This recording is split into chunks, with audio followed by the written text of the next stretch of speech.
O dilúvio é uma das histórias mais conhecidas da Bíblia cristã. A história diz que Deus puniu os seres humanos enviando fortes chuvas para acabar com a humanidade.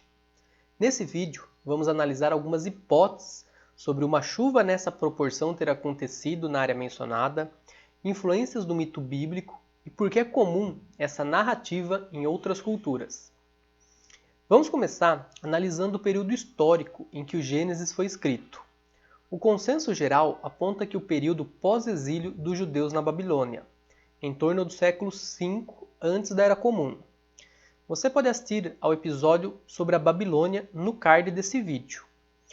Essa região do mundo é cercada por água.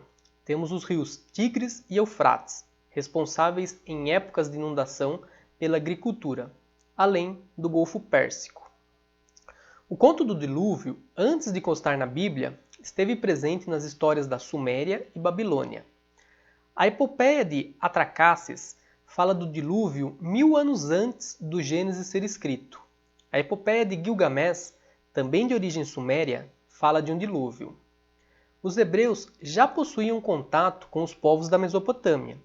A própria Bíblia atribui o ancestral do povo vindo de Ur, na Suméria.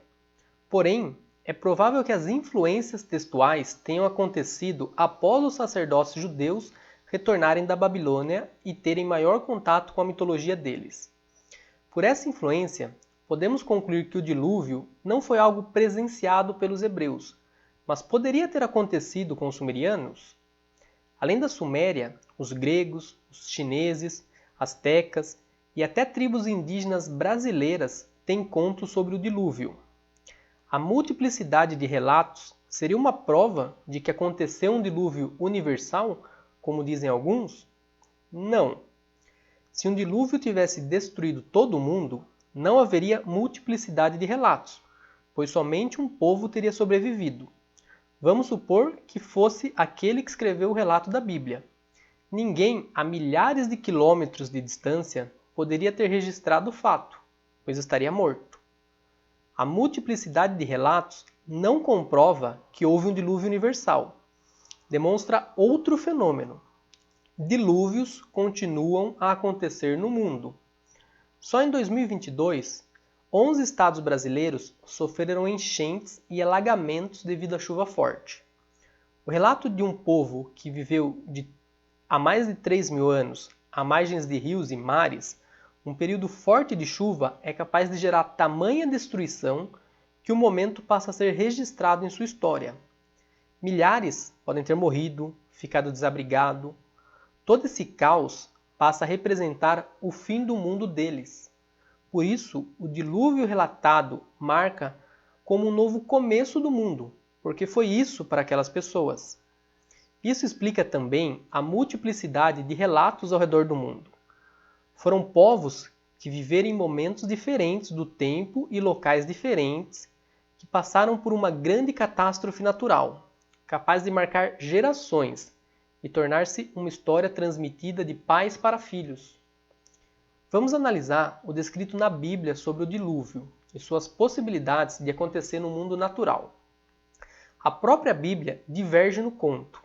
Temos em Gênesis 6, de 19 e 20, e, de tudo que vive, de toda a carne, 2 de cada espécie farás entrar na arca, para os conservar vivos contigo. Macho e fêmea serão. Das aves, conforme a sua espécie, e dos animais, conforme a sua espécie. De todo réptil da terra, conforme a sua espécie. 2 de cada espécie virão a ti, para os conservar em vida. Em Gênesis 7, 2 e 3 temos: de todos os animais limpos tomará para ti 7 e 7, o macho e sua fêmea. Mas dos animais que não são limpos, 2, o macho e sua fêmea. Também das aves dos céus, 7 e 7, macho e fêmea, para conservar em vida sua espécie sobre a face de toda a terra. O próprio editor da Bíblia não sabe se decidir se foram 7 casais de animais ou um casal de cada animal. Isso se dá pelo fato de ter sido escrito por fontes diferentes. A duração do dilúvio é outra divergência das fontes. Por quê? Passados ainda 7 dias, farei chover sobre a terra 40 dias e 40 noites, e desfarei de sobre a face da terra toda a substância que fiz. Em Gênesis 7:4. E as águas iam se escoando continuamente de sobre a terra, e no fim de 150 dias minguaram. Isso em Gênesis 8:3. Como foi a arca que abrigou esses animais resgatados por Noé? A descrição da Bíblia. E desta maneira a farás, de 300 côvados o comprimento da arca, e de 50 côvados a sua largura, e de 30 côvados a sua altura. Em Gênesis 6:15. O comprimento da arca tem menos de 200 metros. Isso é menor que o transatlântico da MSC Seaside, que ultrapassa os 300 metros de comprimento e vem para as águas brasileiras no verão. Esse exemplo de navio é pelo menos 50% maior que a arca e comporta pouco mais de 4.000 passageiros. Fica claro que um barco de madeira sequer teria a capacidade de levar animais e suprimentos pelo período de chuva descrito na Bíblia. Sequer podemos imaginar que todas as espécies que existem no mundo chegariam até a Mesopotâmia para embarcar na arca. Como nunca caberiam dentro do barco, mesmo que um único grão de areia de comida não fosse levado. Uma chuva capaz de cobrir o mundo com água seria possível? O volume de água que temos no planeta é praticamente o mesmo há milhões de anos.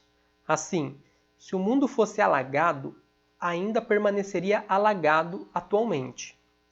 O mito do dilúvio bíblico é uma apropriação cultural dos povos que viveram na Suméria. Possivelmente, eles relataram alguma catástrofe natural vinda das águas, que continua a acontecer nos dias atuais, e demonstrado em múltiplos relatos de outras sociedades. Serve o mito como uma doutrina sacerdotal, para dizer que Deus pune os homens. Através do medo da punição divina, a classe dominante mantém mais fácil o seu poder sobre a classe dominada. Deixa algum comentário para ajudar na divulgação desse vídeo e faça a sua inscrição no canal. Você quer saber mais sobre esses temas? Meu livro está na descrição do vídeo.